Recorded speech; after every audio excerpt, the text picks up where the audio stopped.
The other ones that we watched, Batman: The Long Halloween, Part one. Part one. Part one. Uh, Numero uno. This was I have not read the comic, so this is kind of my first introduction to it. Tyler, you just want to dump all those out? Sure. I forgot you have headphones on. You can hear everything. Well, yeah, I can't hear everything. If you are terribly distracted by all the ambient noises this week, I apologize. It's just me and Tyler being dumb idiots. We're just being... What else is new? We're being Luke Where's and Tyler. my Captain America? Oh, there he is. I've got him up on the shelf. What's Don't up, worry. But I really liked The Long Halloween Part 1. I don't watch a ton of animated DC or Marvel shows or movies, but this one I thought was really good. Jensen Ackles as Bruce Wayne, Batman, I thought was great. I was worried knowing who it was that I was going to be distracted by that, and I absolutely wasn't. Mm-hmm. The characters are great. The mystery is great. Holiday, whoever they are, they have a nice twist at the end of this one, part 1, where you think you figured it out, and then nope, snatch that rug up. So good job, writers. And yeah, pretty beautifully animated too. I like it a lot. Why are you staring at me, Tyler? Because I like thinking I know the outcome. Okay, well then stop eating. Because it's like... That's what I'm going for. Yeah, I'm done now. Oh, okay. Snacks. What do you guys think of the adaptation?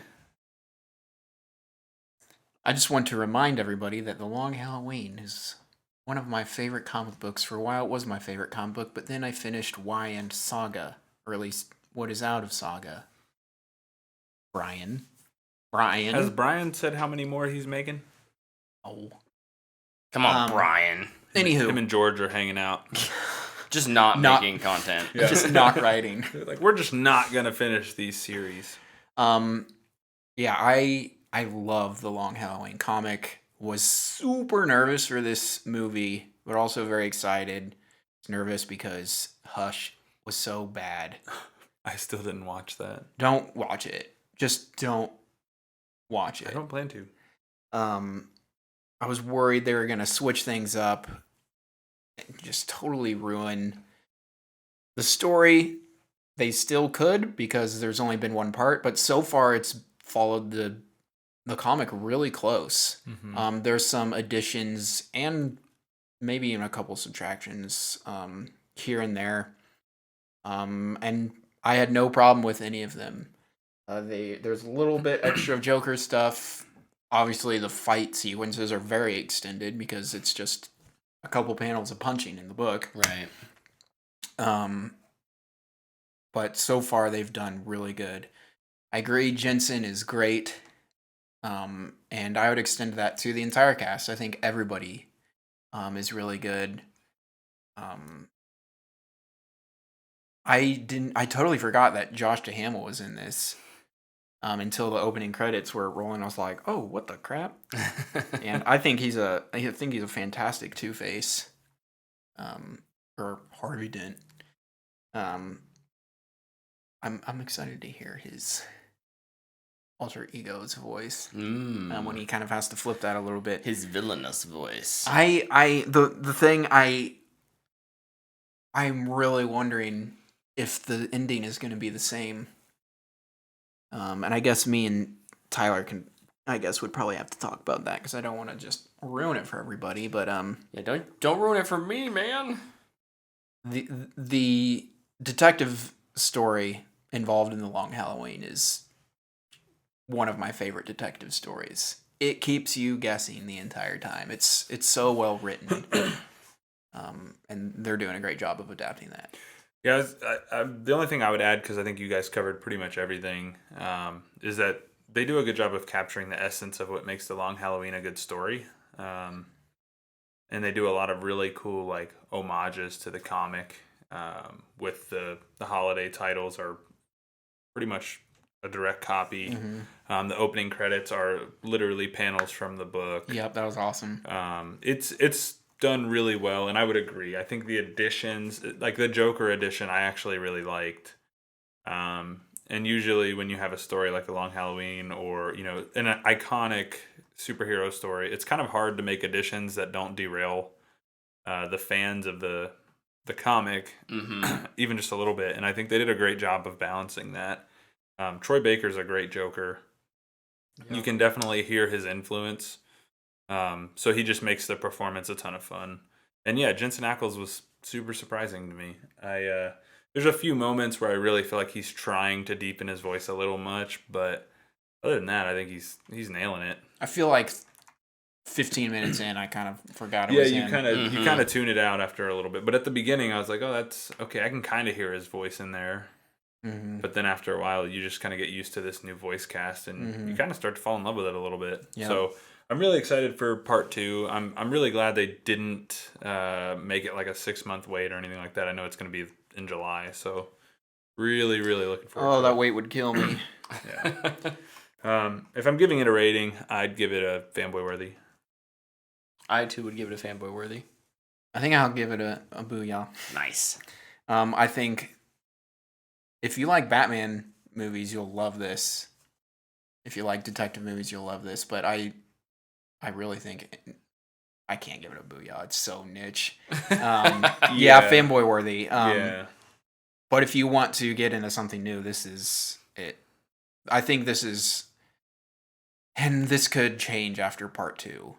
But just on part 1, I think this is one of the best DC animated movies. Easily. Nice. That really is exciting, knowing that it's one of their newest, if not their newest, and yeah, it's their newest, and like what the future holds, right? Because something that you had mentioned it, I know I mentioned a while ago. Tyler just watched it, was the Superman Man of Tomorrow, and I think we all really like that as well. That's a part of this continuity. Yep, that's what kicks it all off. And I guess like from there, I can kind of run my gamut. So I actually watched all of the current DC animated movies that are out right now. I watched Superman Man of Tomorrow Friday night. That's fanboy worthy as well. I really like Darren Criss as Superman. They've done a really good job of casting people you wouldn't think would be good versions of their characters, but they all do a pretty good job. And I like the changes they're making to origins for all of these characters. Really looking forward to seeing these guys all interact on screen together. The weirdest part of Man of Tomorrow for me was Parasite. That was just kind of strange. Kind of was a kaiju movie by the end of it. Yeah, it's a very different take. Yeah, it's quite different, but I really enjoyed it. Lobo kind of steals the show for me in that.